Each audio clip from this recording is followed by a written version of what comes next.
liyebisi ya mbulamatari mokona lelo ya mercredi 8 juillet 2020 ministre ya Yambo ya ekolo na biso premier ministre chef ya gouvernement asangisaki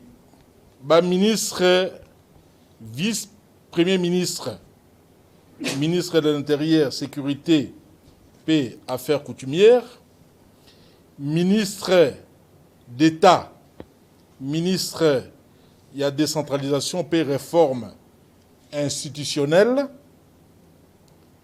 ministre ya Mapinga, Oyo Babengi Bongo, ministre de la Défense nationale, Paix, ancien combattant, na gouverneur ya ville ya Kinshasa, Paix, na ba responsable ya ba service de sécurité civile, paix militaire. Rencontre yango et Salamaki pour Nalikambo etali ba parti politique paix na ba organisation ya société civile pour na maye eza koleka na kati ya mboka na biso pour na makambo etali ba marche oyo ba parti politique na ba organisation ya société civile balingi kosala à partir ya lobby. Après ba échange décision ezwami boye lokola tata mokonzi ekolo tata mokonzi Félix Antoine Tshisekedi Tshilombo akamataki mbeko ya ko kamata état d'urgence pe azwaki ba mesure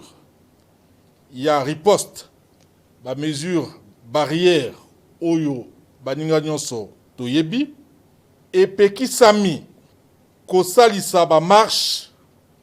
publique na bisika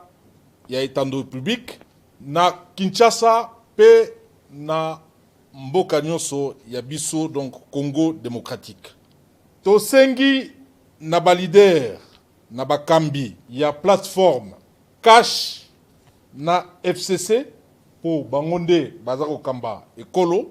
ba invité ba membre na ba partisans na bango nyonso po nako tika marche et salamate mokolo ya jeudi 9 juillet 2020 marche ekozala te tosengi lisusu na bakonzi ya FCC pe ya cash babanda masolo ya politique pona kobongisa makambo yo ezali kosimba te. Donc à partir ya lobby masolo yana esengeli ebanda pona kobongisa makambo yo nyonso oyo esimbi nano te. Tosengi lisusu na police nationale ya Congo a assuré sécurité ya bato pe na biloko na bango. Esengeli population nyonso ya Congo baye baboye